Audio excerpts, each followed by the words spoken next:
भेट भाग 7 अंतिम. बाहेर पडताच त्यांना जाणवलं की घरी सगळे काळजी करत असतील. 1-2 मेसेजेसही येऊन गेले होते. मित्रांबरोबर आहे, उशीर होईल, झोपून जा असे मेसेजेस करून टाकले. तेव्हा कुठे थोडं हायसं वाटलं. एव्हाना छान गार वारा सुटला होता. आकाशात टिपूत चांदणं पडलं होतं. एकमेकांशी काहीही न बोलता ते पुन्हा पाषाणाच्या दिशेने चालू लागले. एव्हाना तिकडची गर्दी अधिकच तुरळक झाली होती.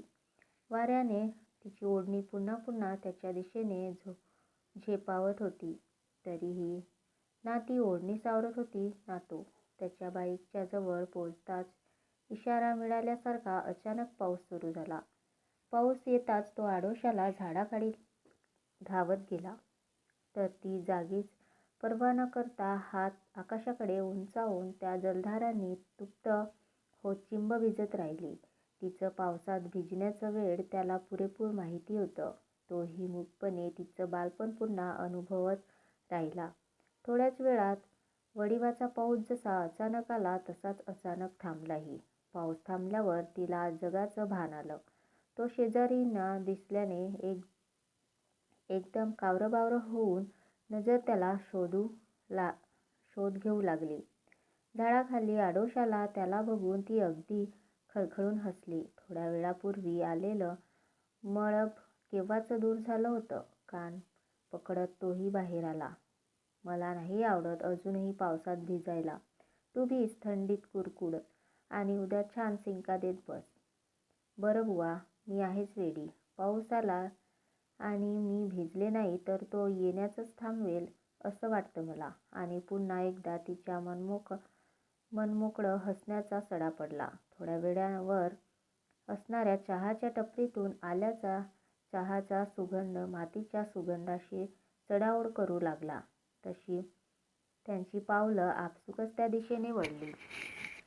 असं मनसोक्त भिजायचं आणि टपरीवरच्या चहाचे घुटके घेत ऊब आणायची हे तिचं ठरलेलंच. ह्याआधी कितीतरी वेळा असं पावसात भिजल्यानंतर ती हमखास जगजीताची तिची आवडची गझल ऐकायची. त्याचीच तिला आठवण झाली. कभी यूं भी तो हो ये बादल ऐसे टूट के बरसे मेरे दिल की तरह मिलने को तुम्हारा दिल भी तरसे तुम निकलो घर से कभी यूं भी तो हो कभी यूं भी तो हो तन्हाई हो दिल हो बूंदे हो बरसात हो और तुम आओ कभी यूं भी तो हो. आज स्वप्नवत हे सगळंच होत होतं. स्वतःच्या हाताला चिमटा घेऊन तिनं वास्तवात पाऊल ठेवलं. इथून पुढं काय? जे काही मनात होतं ते बोलून तर मोकळे झालो. त्यांनी काही बोलावं अशी अजिबात अपेक्षा नव्हती. खरं तर तो सगळं ऐकून घेईल आणि माझ्या मनात तुझ्याबद्दल काहीच असं नव्हतं. तुझाच गैरसमज झालाय. माझ्या गळ्यात पडू नकोस असं काहीतरी ऐकून घेण्याची तयारी होती तिची. पूर्वीसारखंच अजून कोणाकडून तरी ती त्याच्यापाशी मागे पडतेय हेही भविष्यात ऐकायला मिळेल असंही एकदा वाटून गेलं होतं. आणि आता ते दुःख झेलण्याची सवय नसल्याची उगाच मनाची समजूत काढलेली की असं काही नव्हतंच. त्या गावची मी नव्हेच. एकदा वाटलं होतं मनातलं सगळं बोलण्याची आपली हिंमतच होणार नाही. उगाच इकडच्या तिकडच्या गप्पा मारून 7:30 पर्यंत आपण घरीही पोचलो असू असे काय विचार येऊन गेले होते त्याला भेटण्याच्या आधी. पण तो असं काही बोलेल ह्याची जराही जाणीव नव्हती तिला. टपरीवर स्टेवजवळ उभं राहून ती पातेल्यातला चहा उकळताना बघत होती. स्टेवच्या धगीनं थंडी हळूहळू कमी होत होती की मनातल्या विचारांच्या कल्लोळांनी. त्याची अवस्था विचित्र होती. चिंब भिजलेल्या तिच्याकडे मन भरून बघत बसावं की वेलाळ मन आवरून चहाकडे नजर फिरवावी. चहावाल्यानीच मग मौन तोडलं. अहो, तुम्ही दोघंही कितीही वेळ चहाकडे बघितलं ना तरी त्याला उकळायला तेवढाच वेळ लागणार आहे. तेवढा लागणारच काय? थोडी सबुरी करा. खरंच, सबुरी तर करावीच लागणार. दोघंही खसखसून हसून शेजारच्या बाकड्यावर टेकले. तिनं उगाच केस झटकले, ओढणी अंगभर लपेटून घेतली. त्याची नजर आपल्याकडेच आहे हे जाणवताच तिच्या अंगभर शहारा फुलला. तेवढ्यात चहा आला. गरम गरम ग्लास हातात घेऊन हळूच फुंकर मारत तिनं चहाचा पहिला घोट घेतला. त्या घोटांनी तिला चांगलीच तरारी आली. मग त्याच्याकडे वळून तिनं बोलायला सुरुवात केली. खरं तर तू काही बोलावंस अशी माझी अजिबात अपेक्षा नव्हती. पण आज मनातलं सगळं खरं खरं बोलायचं ठरवलं म्हणून मनापासून सांगते.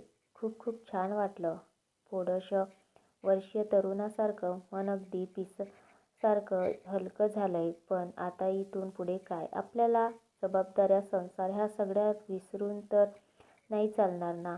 आपलं मन मोकळं होणं खूप गरजेचं होतं. मनातल्या व्हॉट्स इफची उत्सुकता संपायची होती. निदान मला तरी एकदा प्रत्यक्ष भेटून सगळं बोलायची नितांत गरज वाटत होती. आणि आता जाणवतंय की तुलाही तसंच वाटत होतं. पण पुढाकार घेणार कोण? मूग गिळून वसंत साहेबांचा इगो सुखावतो ना. पण माझी ह्याउपर काहीच अपेक्षा नाही. माझ्या नवऱ्यावर माझं जीवापाड प्रेम आहे. माझ्या मुलांना एक सुशिक्षित संपूर्ण कुटुंब मिळायलाच पाहिजे ह्याची पूर्ण जाणीव आहे. अगं हो, किती पटापट बोलतेस. जरा थांब. चहा संपतो गार व्हायच्या आधी. मलाही परिस्थितीची जाणीव आहे. म्हणूनच तर ह्याआधी कधी ह्या भावनांचा उच्चारही केला नाही ना मी. ह्यापुढे काहीही नाही. आपलं आहे ते निखळ मैत्री टिकवून ठेवायची. जे आहे ते आहे. त्याला नकारायला काहीच अर्थ नाही. आपण इतकी वर्ष प्रयत्न केले पण ते निष्फळच ठरले ना. आतापर्यंत एकमेकांना सावरत आलोय तसं सावरत राहायचं. ही वाट खूप निरनिराळी आहे. स्त्री-पुरुष हे नातंच इतकं गुंतागुंतीचं आहे की ते कोणाला समजवणं, कोणी समजून घेणं हे अशक्य आहे. आपलं नातं आपल्याला माहीत आहे हे पुरेसं आहे ना? खरंय तुझं. आपलं नातं ह्यापुढे जाणं शक्य नाही. जे आहे ते छान जपूया. ह्यापुढे कधी चॅट करताना ते कोणीही वाचलं तरी आक्षेपार्ह वाटणार नाही याची काळजी घेऊया. म्हणजे डिलीट करण्याची गरजच वाटणार नाही. तसं काही बोलायचंच नाही म्हणा आपण. पण चोराच्या मनात चांदणं म्हणून डिलीट करत होतो. आता तेही नाही करायचं आपण. मुलांना ते वाचून आपली मैत्री बघून लाज, तिरस्कार तर वाटणार नाही ना याचा विचार केला पाहिजे. इतिहासात असायचा तसा तहनामा करून 1760 कलमे पाठ करून घेणारे आहेत का आता? हे नाही करायचं, ते नाही करायचं, ऐकून घे.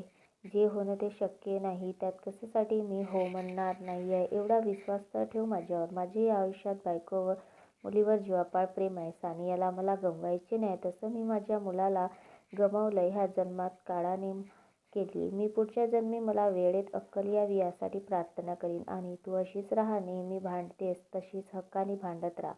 जगाच्या पाठीवर कुठेही असलीस तरीही तुझं माझ्या आयुष्यात असणं हेच माझ्यासाठी पुरेसं आहे. तुला जे नजर अंदाज मधलं गाणं आठवतंय का? एक आधी कहाणी थी जो मिलने के सुनानी थी. त्यात तो म्हणतो ना, तुम भी मेरे थे बस ये भी गवारा है. तसंच. तर मित्रांनो, कथा कशी वाटली ते कमेंट्समध्ये नक्की सांगा. आणि आवडल्यास चॅनलला सबस्क्राईब करायला विसरू नका.